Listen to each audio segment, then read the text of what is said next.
자, 오늘 배우는 거 지난 시간에 했던 거 잠깐 복습하면서 할게요. 이어지는 내용이니까 한번 해볼게. 자, 먼저 광합성의 문제부터 얘기할 텐데 비교해 볼게요. 둘을. 광합성과 호흡에 대해서 비교를 한번 해보겠습니다. 자, 광합성이 뭐냐면 빛을 이용해서 무언가를 합성해내는 게 광합성이거든. 빛을 이용해서 뭘 합성하냐면, 자, 목적은 뭐냐면 광합성을 통해서 만들어내고자 하는 물질이 뭐냐면 포도당입니다. 즉 포도당이라는 물질을 합성하는 게 광합성이에요. 그럼 재료가 필요할 거 아니야, 재료. 자, 광합성의 재료는 그래서 이산화탄소라고 하는 재료가 필요하고요. 그 다음에 물이라는 재료도 필요합니다. 이산화탄소하고 물을 뭉치면 포도당이 된다는 거야. 뭔가 이상하지 않아? 이산화탄소 여기 되게 많잖아. 물 되게 많잖아. 근데 그러면 합치면은 영양가가 풍부한 포도당이 된다는 게 특이한 일입니다. 그래서 이렇게 영양가가 없는 물질을 영양가가 있는 물질로 만들려면 에너지라는 게 투입되어야 한다는 거야. 그게 바로 무슨 에너지? 빛에너지를 그 안에 집어넣어가지고 영양가가 풍부한 물질로 만드는 게 바로 광합성이라는 어마어마한 사건입니다. 이건 역사적 사건이기도 해요. 자, 그래서 빛에너지를 안에다가 집어넣어주는 거야. 그래서 빛에너지가 들어갔으니까 그 에너지가 풍부한 물질이 만들어진 게 바로 광합성이라는 물질, 포도당이라는 물질입니다. 자, 그러면서 남는 물질을 버릴 거 아니야? 그 남는 물질을 뭘 버리는 거야? 산소가 좀 남게 되는데 그 산소를 밖으로 버리게 되는 게 광합성 과정입니다. 자, 이것을 화학식으로 한번 써보면 이산화탄소는 CO2라고 하고요. 물은 H2O라고 해서 이거를 합치게 되면은 포도당이 만들어지는데 포도당은 C 6개, H 12개, O 6개로 되어 있어요. 그 다음에 산소는 알다시피 O2죠? 자, 봐봐. C가 6개가 만들어지려면 여기 C가 하나만 투입되면 안 되죠. 그래서 앞에다가 6자를 쓰는 거. 화학 배웠으니까 이 정도는 할 수 있죠. 6자를 쓰는 거고요. H가 12개 필요하잖아. 그래서 여기도 6을 쓰게 됩니다. 그러다 보니까 산소가 12개, 6개, 18개가 나오거든요. 산소 18개? 여기 산소 6개밖에 없죠. 그래서 나머지 12개는 여기다가 나오게 됩니다. 그래서 전체 개수가 6이라는 개수가 만들어지게 되는 겁니다. 그래서 왼쪽에 반응물에 이용됐던 모든 원자가 생성물에도 모두 이용되는 거 보이나요? 자, 이거 화학적으로도 풀이가 되니까 잘 기억하면 좋겠어요. 자, 오른쪽 과정을 광합성이라고 합니다. 광합성이 일어나는 장소가 어디냐면은 바로 엽록체라는 곳에서 일어나요. 엽록체라는 장소에서 광합성이 일어나게 됩니다. 이건 장소예요. 엽록체의 색깔이 초록색인 이유는 이 안에 어떤 색소가 들어있기 때문에 엽록소라고 하는 색소가 들어있기 때문이죠. 그래서 우리 광합성을 할 수 있는 구조는 전부 다 초록색 구조가 광합성을 할 수 있는 구조였습니다. 초록색이 아닌 투명한 것들은 광합성을 할 수가 없어요. 아시겠죠? 초록색 구조가 있어야지 광합성을 할 수 있습니다. 자, 그래서 쌤은 광합성을 할 수 없어요. 초록색이 아니니까. 그렇다고 헐크가 광합성을 할 수 있는 것도 사실 아니긴 하죠. 쓸데없는 말이었습니다. 오늘 분위기 이상하네. 여보세요? 똑똑 계세요? 계시죠? 계시죠? 엉덩이 계세요? 똑똑 많이 해야 똑똑해져. 괜찮죠? 자, 그 다음에 호흡을 잠깐 얘기할 거야. 자, 이런 표현을 씁니다. 광합성에 필요한 재료가 뭐냐? 그럼 뭐라고 말해야 돼? 이산화탄소와 물이 재료입니다. 라고 말 재료. 이쪽이 재료입니다. 광합성의 재료라고 말을 하고요. 광합성을 통해서 만들어진 물질이 이쪽에 있죠. 이거를 생산물, 앞에 생자 생략하고 산물이라고도 불러줍니다. 뭐라고 한다고요? 산물. 이쪽 오른쪽이 생산물이야. 그래서 여기 아까 썼던 것 중에 광합성 산물을 어디다 이용하냐고 써있잖아. 이거 말하는 거야. 이 포도당 어디다 이용하냐, 산소 어디다 이용하냐 이거거든. 포도당 어디다 이용해요? 다른 동물이 먹잖아요. 그래서 1차 소비자가 생물 먹잖아요. 이 포도당 먹는 거예요. 또 자기가 식물 스스로가 이걸 쓰기도 합니다. 자기한테 에너지가 필요하니까. 산소는 내뿜어서 우리처럼 산소가 필요한 동물에게 산소를 공급해주는 역할을 하죠. 산소를 공급해주는 역할을 합니다. 그래서 지구에 많은 변화를 일으킨 게 바로 산소 때문에 많은 변화가 일어나게 됩니다. 그래서 이쪽 왼쪽을 광합성 재료, 오른쪽을 광합성 산물 또는 생산물이라고 불러주는 거예요. 자, 그럼 호흡은 뭐야? 간단하게 말하면 호흡이란 뭐냐면 바로 다시 에너지를 뽑아내는 거야. 쉽게 말해. 광합성은 에너지를 집어넣는 거였잖아. 이렇게 에너지를 집어넣는 거였다면 호흡은 다시 뽑아내는 겁니다. 아까 들어갔던 거. 다시 내놔! 뽑아내는 거. 뽑아내서 뭐하게? 나 쓰려고. 나 에너지가 없으면 죽잖아. 쌤도 에너지가 없으면 죽어요. 에너지가 없으면은 체온 유지도 할 수 없고 숨도 못 쉬어요. 심장도 안 뜁니다. 심장도 에너지가 있어야 뛸 거 아닙니까? 에너지 없으면 사람은 살 수 없어요. 모든 동물 마찬가지야. 그래서 그 에너지를 어디서 얻을 거냐? 야, 네가 아까 저장했던 그 에너지 있잖아. 그거 뽑아서 좀 쓰자. 이걸. 아까 빛에너지 형태로 저장했잖아. 그걸 뜯어내고 뽑아낼 겁니다. 뽑아내서 쓰겠다는 거예요. 다시 말해서 거꾸로 반대 과정입니다. 야, 아까 네가 만들었던 그 물질 있지? 갖고 와봐. 내가 산소랑 붙여가지고 반대 과정으로 이렇게 반대 과정으로 진행을 시킬 거야. 자, 이걸 둘을 이렇게 뭉쳐가지고 반대 과정으로 진행시키면 다시 이산화탄소와 물로 다시 분해가 되면서 아까 투입됐던 에너지가 다시 밖으로 나오게 된단 말입니다. 이 에너지를 갖다가 생활하는데 생활 에너지로 이용하겠다. 이게 바로 호흡이에요.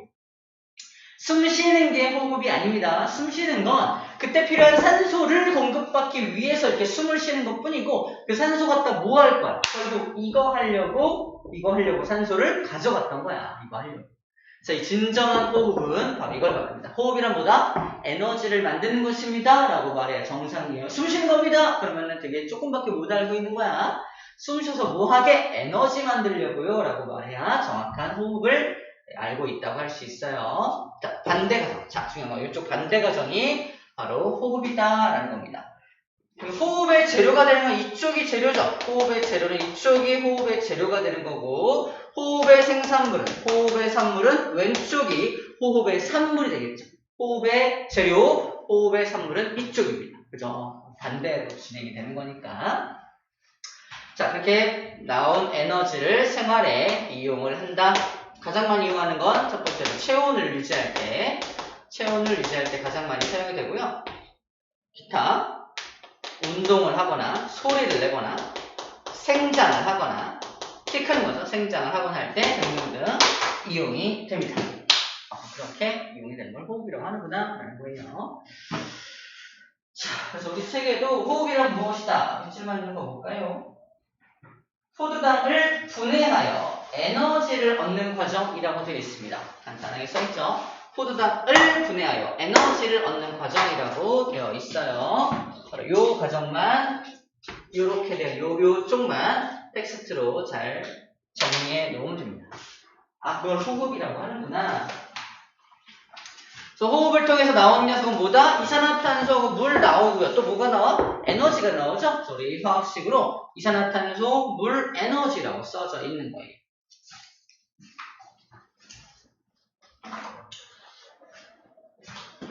자, 호흡이 일어나는 장소는 또 어디냐? 정리해볼게요. 아까 광합성이 일어나는 장소는 엽록체였다면 호흡이 일어나는 장소는 바로 미토콘드리아라는 곳입니다. 미토콘드리아.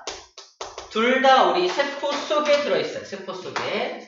이 식물세포야. 세포벽이 있는 식물세포라고 한다면 식물세포에 있는 핵이 들어있고요. 이 속에 엽록체라는 녀석은 이렇게 해서 동글동글한 그라나라고 하는 이런 게 다 박혀있는 이게 엽록체라는 곳이고 여기서 이 녀석이 광합성을 한다면 다시 에너지를 만드는 녀석은 미토콘드리아라고 해서 안에가 꼬불꼬불하게 생긴 이렇게 생긴 이중막 구조의 어떤 녀석입니다. 이 녀석이 미토콘드리아야. 엽록체도 마찬가지로 이중막 구조를 갖고 있습니다. 신기하게 핵막도 이중막 구조를 갖고 있어요. 이렇게 다 이중막 구조를 갖고 있는데 바로 이 녀석이 호흡하는 놈. 이 녀석은 광합성하는 놈. 이렇게 들어있죠. 식물은 이러한데 동물은 이 중에 뭐가 없게요?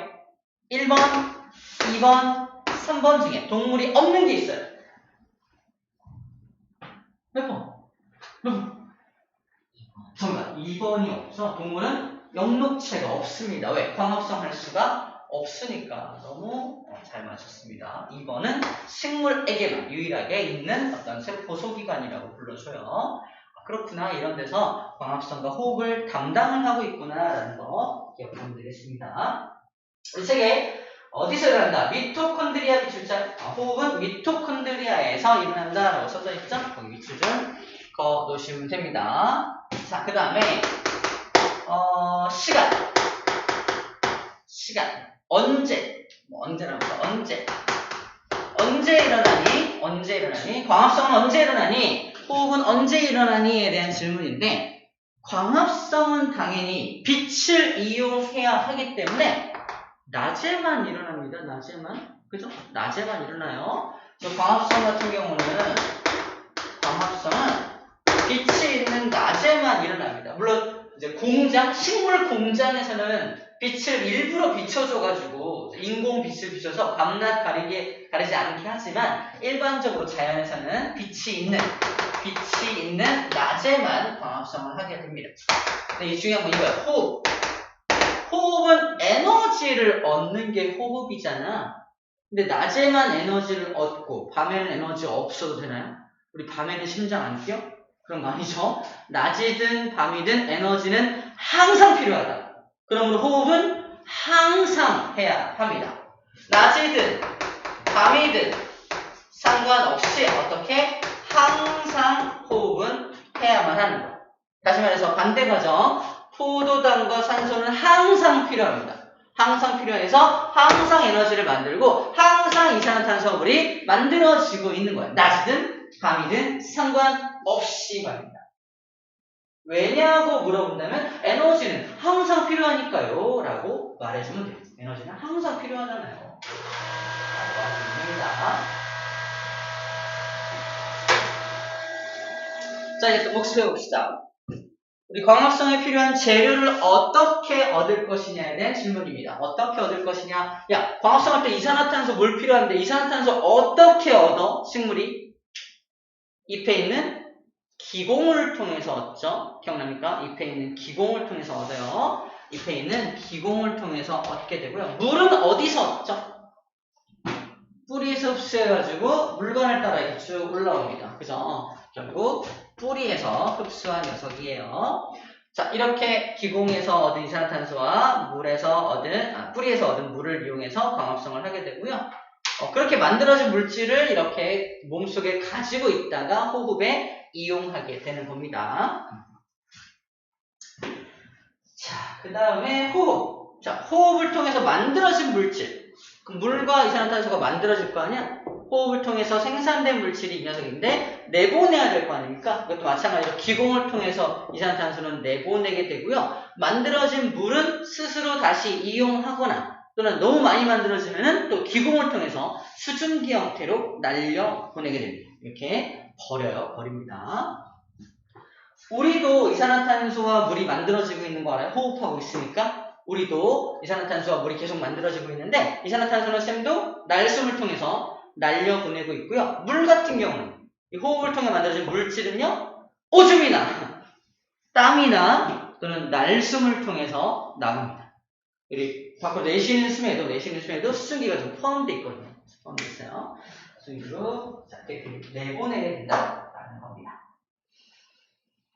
자, 어려운 거는 다 했고요. 자, 한 1분만 잠깐 정신줄 놨다가 이제 그림으로 좀 이렇게 정리해 줄게요.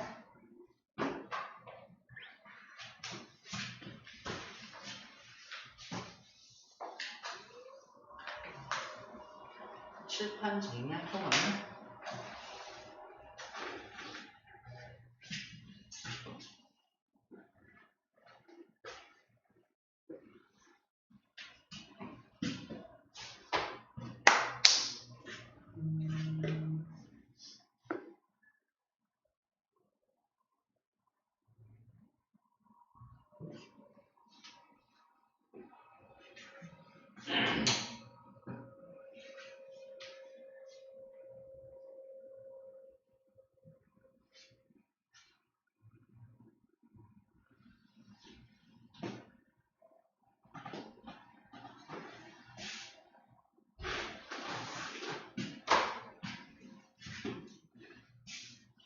다시 볼까?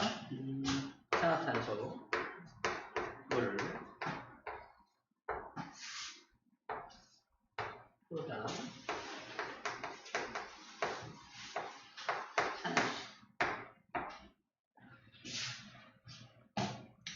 자, 그래서 물어보고 있는 건 뭐냐면 바로 호흡으로 생성된 기체, 호흡으로 생성된 기체를 확인하는 실험이에요. 봐봐. 호흡으로 생성된 기체를 확인하는 실험입니다. 자, 뭐예요?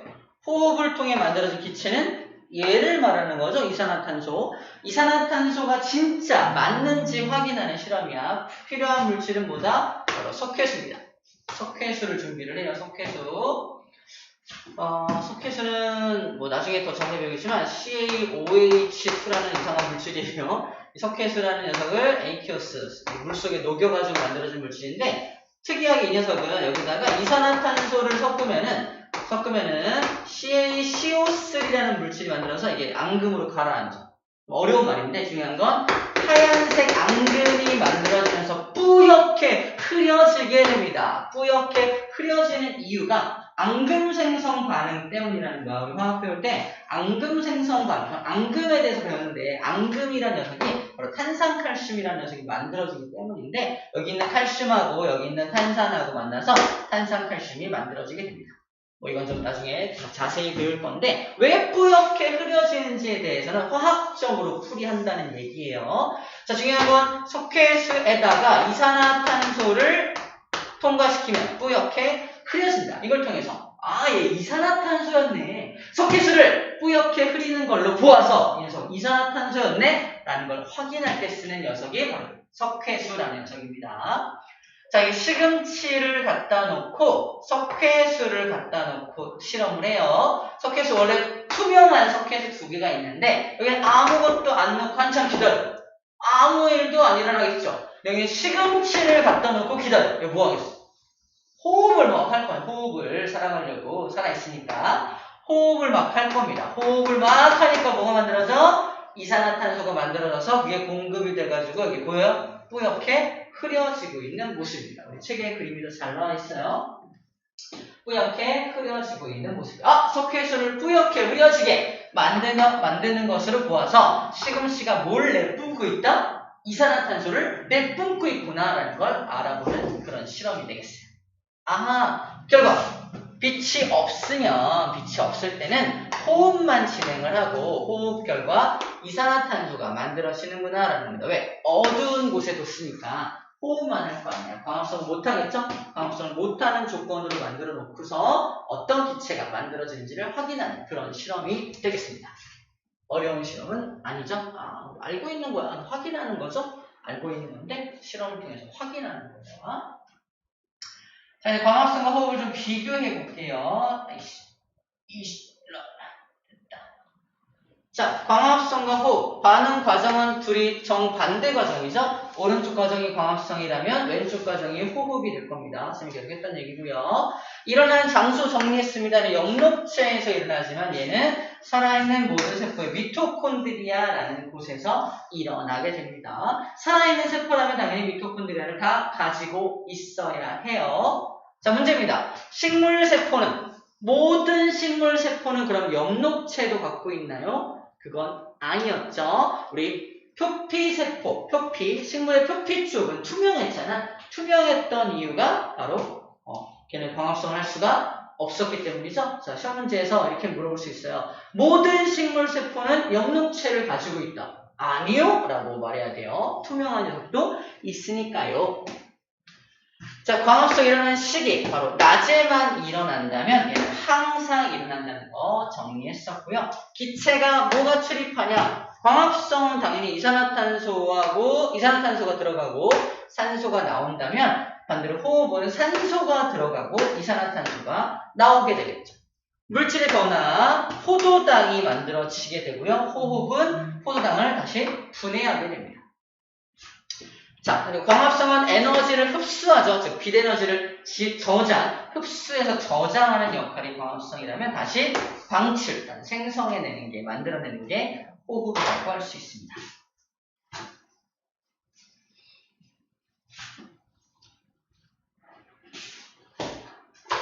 그럼 이 호흡이 엄청나게 활발할 때가 언제인지 알아요?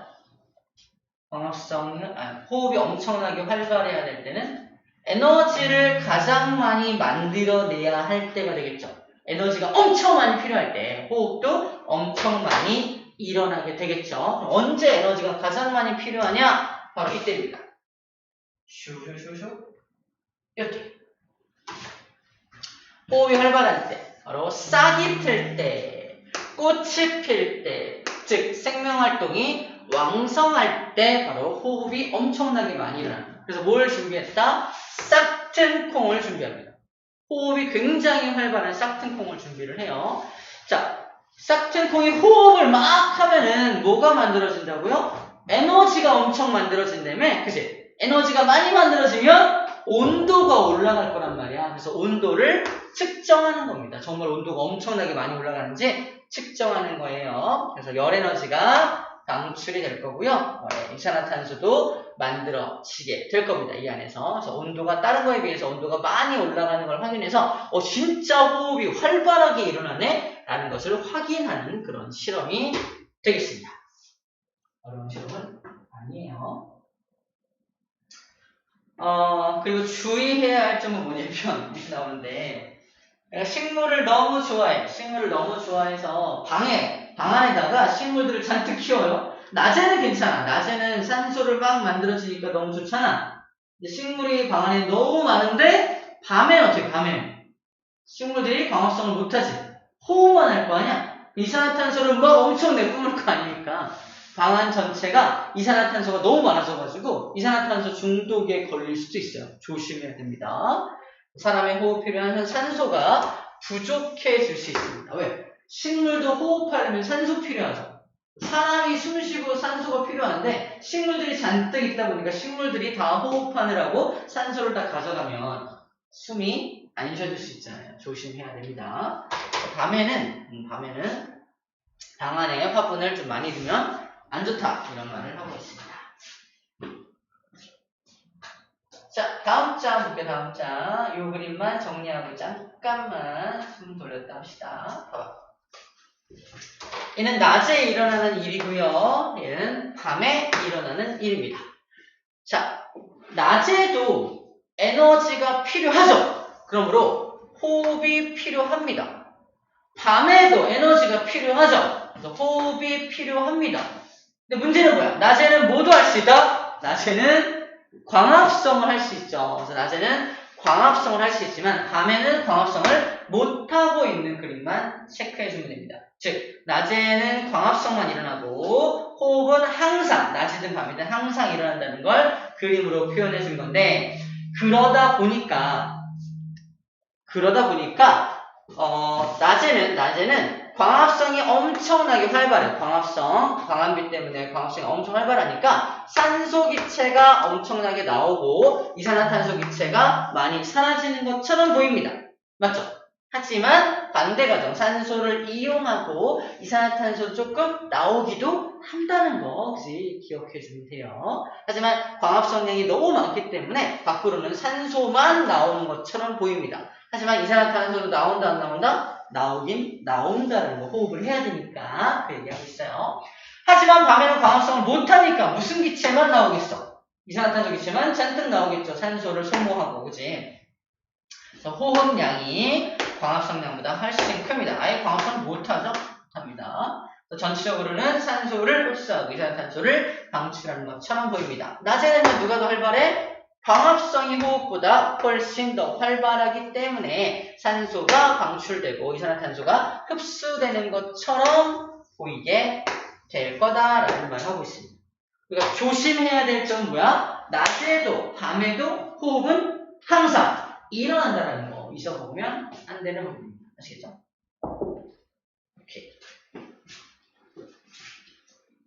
자, 이제 거의 다 했습니다. 1번과 2번. 기체교환이 이거죠? 이게 기체교환 내용이야. 어떤 기체가 들어가고 어떤 기체가 나오는지에 대한 내용입니다. 잠깐 쉬었다가 광합성 산물 어떻게 이용하는지 볼게요. 아구 졸려.